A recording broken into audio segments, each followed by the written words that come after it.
तो यार बहुत बुरा हाल है। सामने से एक डरी हुई बौखलाई हुई कायर बीजेपी चुनावों को रद्द करना चाहती है।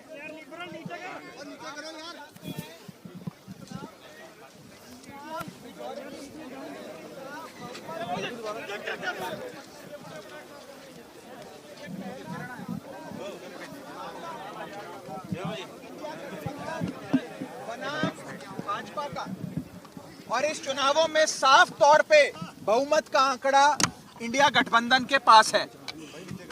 आप जानते हैं कि कुल मिलाकर 36 मतदान होने हैं। 36 में से 20 से अधिक वोट इंडिया के पास है और 14 से 15 वोट भाजपा के पास है। यानी कि साफ तौर पे इंडिया गठबंधन ये चुनाव जीतने जा रहा है। लेकिन अपनी हार को अपनी आंखों के सामने देख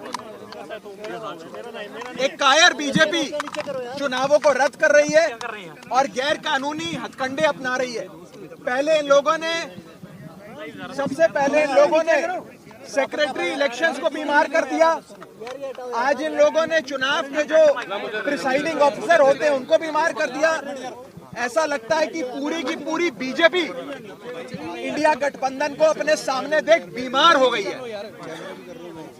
और बीजेपी क्या मैसेज देना चाहती है इस देश में कि ये इस देश का लोकतंत्र क्या इतना कमजोर है कि जब बीजेपी चुनाव जीतने की स्थिति में होगी तो चुनाव होगा, लेकिन अगर भाजपा ये चुनाव हार रही है तो चुनाव नहीं होगा। क्या ये मैसेज देना चाहती है भाजपा?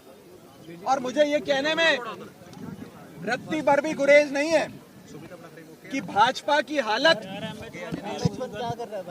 की हालत उस बच्चे जैसी हो गई है जो जब एक गली के क्रिकेट मैच में आउट होता है तो अपना बल्ला लेकर चला जाता है, अपना बैट लेकर चला जाता है और कहता है कि अब मैच नहीं होने दूंगा मैं, अब गेम खत्म हो गई। इस देश को क्या नॉर्थ कोरिया बनाना चाहती है भाजपा कि चुनाव ही रद्द करा दिए जाए? ये बहुत खतरा है इस देश के लोकतंत्र को भाजपा से। और मैं आपको साफ तौर पे ये कहना चाहता हूं कि अगर इंडिया गठबंधन एकजुट होकर ऐसे लड़ता रहा तो वो दिन दूर नहीं कि भाजपा इतनी बीमार हो जाए कि भाजपा को लोकसभा 2024 के चुनावों से भी भागना पड़ जाए। आम आदमी पार्टी ये फैसला और कांग्रेस पार्टी हम सब ने मिलकर ये फैसला लिया है कि हम हाईकोर्ट का दरवाजा खटखटाएंगे, कोर्ट में जाकर इंसाफ की, न्याय की गुहार लगाएंगे और हर संभव प्रयास करेंगे कि मेयर का चुनाव हो जिसमें साफ तौर पे इंडिया गठबंधन जीत रहा है और भाजपा हार रही है। अभी तो आप सोचिए कि ये छोटा सा चुनाव है मेयर का और इसमें इंडिया गठबंधन ने भाजपा की नींद उड़ा दी है। 2024 के लोकसभा चुनाव में भाजपा का क्या हश्र इंडिया गठबंधन और भारत की 135 करोड़ आबादी करेगी, ये आप सोच सकते हैं। चंगा साहब कुछ भी करना होवे तो कोर्ट ਦਾ रुख करना ਪੈਂਦਾ पंजाब ਦੇ ਵਿੱਚ। चंगा साहब पंजाब देखिए हम आज भी इलेक्शन प्रशासन से यही विनती करेंगे कि अगर एक प्रिसाइडिंग अफसर बीमार हुए हैं तो आप दूसरा प्रिसाइडिंग अफसर नियुक्त कर दो, जिस मर्जी को चाहे नियुक्त कर दो।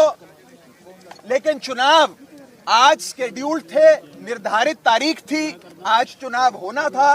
अगर आज चुनाव नहीं होता है और भाजपा पहले सेक्रेटरी इलेक्शंस को बीमार करती है, फिर प्रिसाइडिंग अफसर को बीमार करती है, फिर इलेक्शन रद्द करती है, ये साफ दिखाता है कि एक कायर बीजेपी इंडिया गठबंधन के हाथों अपनी हार को देखते हुए डर गई, बौखला गई और उस बच्चे जैसा बर्ताव कर रही है जो बच्चा गली क्रिकेट में आउट होने के बाद अपना बल्ला लेकर घर चले जाता है कि अब मैच नहीं होगा। ਚੱਡਾ ਸਾਹਿਬ ਫਿਰ ਪੰਜਾਬ 'ਚ ਜੇ ਕੋਈ ਫੈਸਲਾ ਲੈਣਾ ਹੋਵੇ ਤਾਂ ਉਸ ਨੂੰ ਲੈ ਕੇ ਜਿਹੜਾ ਹੈ ਹਾਈ ਕੋਰਟ ਸੁਪਰੀਮ ਕੋਰਟ जाना ਪੈਂਦਾ है। देखिए हम लोगों के पास आज इस इलेक्शन बिल्डिंग में जाने के लिए वैलिड पासेस थे।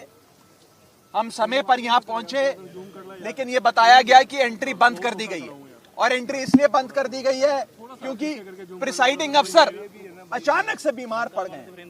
बताया जा रहा है कि प्रिसाइडिंग अफसर भी बेचारे एक अस्पताल से दूसरे अस्पताल जाने का प्रयास कर रहे हैं, लेकिन कोई अस्पताल उन्हें भर्ती नहीं कर रहा क्योंकि वो वास्तव में बीमार नहीं है। लेकिन ये हथकंडे हैं भाजपा के। ये दिखाता है कि भाजपा इस देश के लोकतंत्र को खत्म करने के लिए और निष्पक्ष चुनाव, फ्री एंड फेयर इलेक्शंस को खत्म करने के लिए किसी भी हद तक जाएगी। मेरा आप सबके माध्यम से देश की जनता को भी निवेदन है कि पार्टियां आएंगी जाएंगी, सरकारें भी बनेंगी बिगड़ेंगी, लेकिन इस देश के लोकतंत्र को बचाने के लिए भाजपा से छुटकारा पाना जरूरी है। अगर भाजपा बनी रही तो वो एक एक कर सारे चुनाव रद्द कर देगी और भारत को नॉर्थ कोरिया बना देगी। चड्डा साहब अगर ये तो मेयर के इलेक्शन है, 2024 के इलेक्शन में कुछ ऐसा होता है तो फिर क्या करेंगे आप? देखिए ये आज जो चंडीगढ़ में हुआ ये झलकी है। भारतीय जनता पार्टी 2024 के चुनावों में भी हर संभव हथकंडा अपनाएगी। चुनावों को, फ्री एंड फेयर इलेक्शंस को, निष्पक्ष चुनाव को इन्फ्लुएंस करने के लिए, प्रभावित करने के लिए।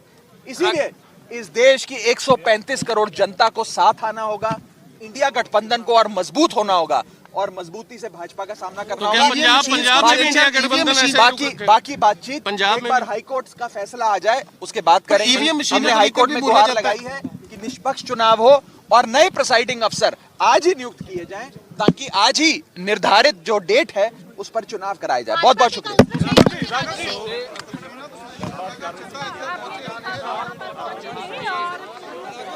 अपनी बात कह के